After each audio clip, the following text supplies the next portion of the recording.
Hi guys, Nothing to Prove here. Today's a beautiful day because any day one can be out on two wheels. Is a beautiful day, and yeah, we're gonna take the FTR 1200 out again. Say, what do you mean again? Well, I did a video on this in 19 and in 20. And now in 21, they've updated. You say, but it's 22. Yeah, I was not able to get my hands on a 21 version last year of this updated version. So now I'm finally doing it.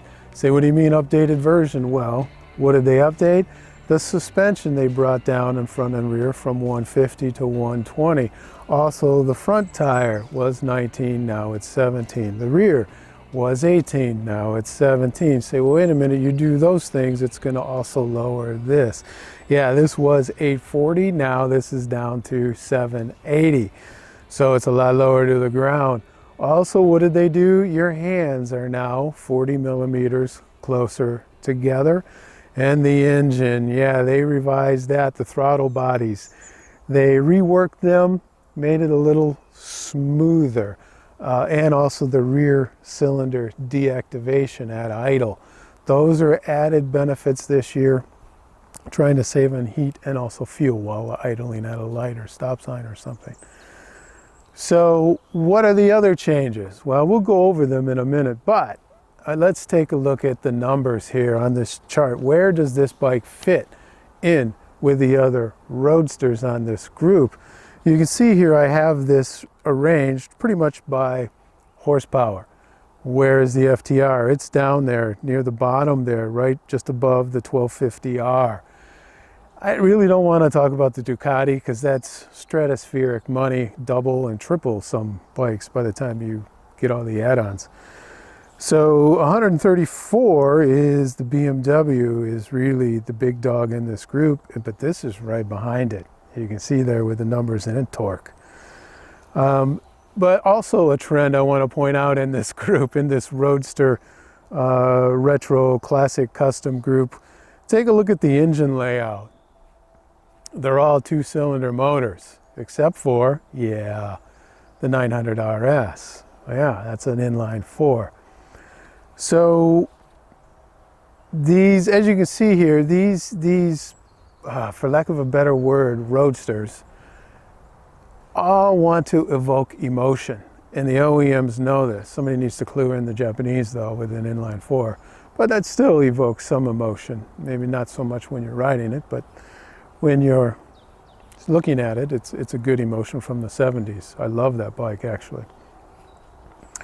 But you see this trend here that they're all twins. Whether it's a V-twin, transverse mounted V-twin with the Guzzi, a parallel twin with the Triumphs, or a boxer, of course, with BMWs.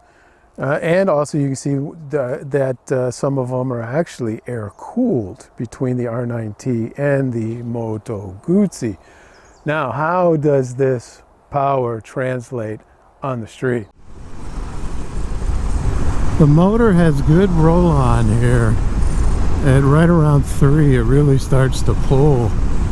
And actually what I do appreciate about this is the previous two gen, once you got it below 3 grand, it didn't like it. But now when you get it below, see there, I'm right at 2. It does lug a little bit, but it's not as luggy, and it will work just fine. It will pull out of that, no problem. But then 3, yeah, then it takes off and then pulls all the way to the rest of the way. And so improved the throttle mapping, yes it is. I guess it's still edgy, it's still rough around the edges, so to speak, and I think that that's what put me off 2 years ago when I rode this, 3 years ago when I rode this. And it's still that edginess, that KTM agricultural feel. Yeah, I hate to say that at the word agricultural, but it does feel agricultural compared to the other roadsters like the 1250R, or also even the Kawasaki, which is really cheap in this group. So Although it's got some nice pull and sound. This does have a better sound than the 1250R. That's for sure. Yeah. All right, guys, let's come up to the suspension. Now, even on the base FTR, you get a fully adjustable ZF Zox shocks, front and rear. Whereas the previous 2 years you didn't. You had to go up spec to get fully adjustable, and they were Showas before. I don't know why Indian switched from Showa to ZF. I don't know. Now take a look at this nice big front tire. It's now 17. Same discs, 320, same Brembos, 4.32, 4-piston. And this is also changed. You can see the ZF there. And fully adjustable 2-piston Brembo there with a 260. Everything's the same there. So really the only difference there are the ZF. And I don't know why, but how does this new suspension feel on the street? The chassis, I do not detect any change from the Showas. Now these are the ZF's Zox, fully adjustable front and rear. Which on the original, they didn't have adjustable on the front, on the base model. But then if you did get the up spec, they were Showa fully adjustable fronts. Now they come on the base model, these that I have on there, the ZF Zox fully adjustable. But I don't notice a change, to be quite honest with you. The turn-in is better. The suspension travel is less. It went from 150 front and rear to 120 front and rear, of course. So you're going to notice a little bit there because you're a little closer to the ground, and then that's also the dip in. But the rear brake is spongy, lacks feel and feedback. I don't know what that is going on there. But the front, oh yeah, that's good. Good feel, continuous pull. The more pressure you give it, the more feedback it's giving you. So that's really actually pretty good. The front is, but the rear is just, yeah, lacking in place. But overall, for the chassis, the improvements that Indian made this year are welcomed. That is for sure. So now the chassis is getting 2 thumbs way up from me. Boom, boom, boom, boom. All right, guys, let's continue on with the rest of this bike. Pretty much the same. Yeah, you get the S version. You're going to get the Akrapovic. Still the nice, I love this nice clean tail with the license plate down here. Although you have the nighttime light here will be, once dust and dirt gets on there, it's going to not shine up pretty good, very well. Nice, wide, hard as a rock seat. As I said before, this is now 780 mils off the ground. I don't think they've made any changes really to this seat. Tank, kind of small, 13 liters, yeah.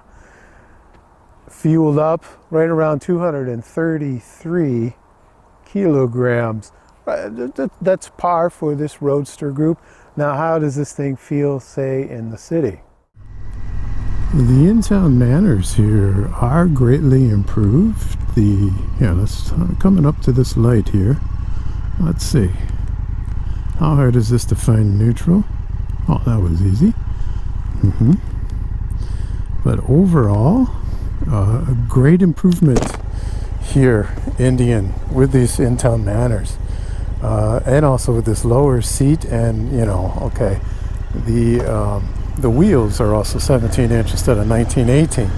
So that's also what I'm feeling here, is this willingness to avoid any bump or the turn-in is much improved. It's much quicker, and for a roadster, that's pretty good.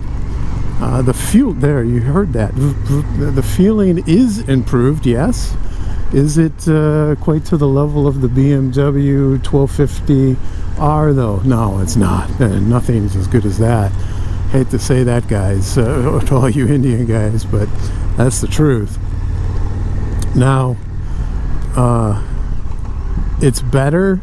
What would I equate this to, though? Good question. It would be on par with the Kawasaki, no problem, I think. Yeah. But as far as the mapping, but overall fueling, it is better, and because of that, this in-town handling, and also with the suspension, forget it. It's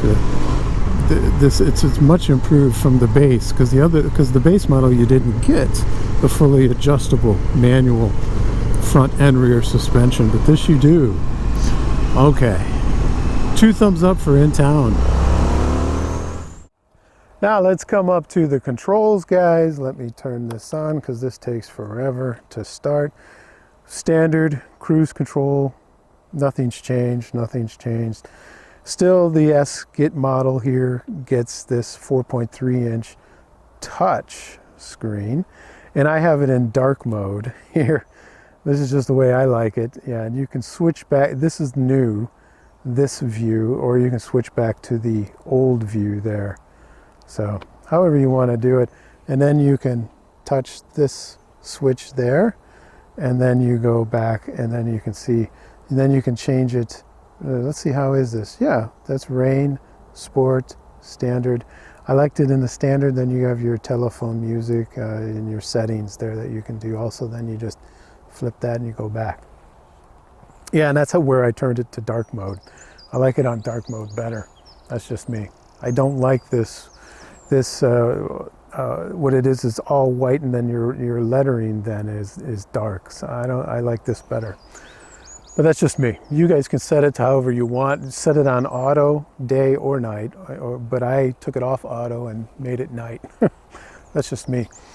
Overall, and how does this bike fit into this roadster group with the 8 bikes that I have here on this chart?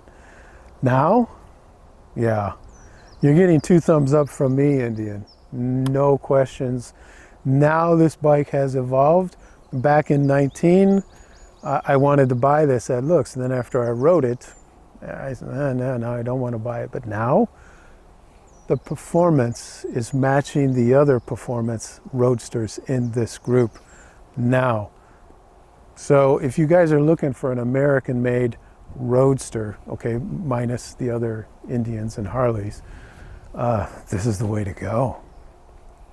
And this look, classic, from the 1920s. That's where they pulled this from. And so if you want a look that's never going to go out of style, well, really any Indian or Harley, the looks aren't going to go out of style. But it's the same thing with this. Here in Europe, yeah, this is the way to go if you want that unique look. All right, guys, overall, this bike isn't for everybody. Most roadsters are not for everybody to begin with. And this is one of those roadsters. Is it as smooth as some of the other roadsters in this group? No, it's not. It's a little rough around the edges. But hey, that's a give and a take. You're riding an Indian. And it's an FTR. It was never intended to be a cruiser. So, all right, guys, I hope you've enjoyed this review. As always, guys, number 1, ride safe. That's most important. And number 2, guys, ride like there's nothing to prove. Take care. Cheers.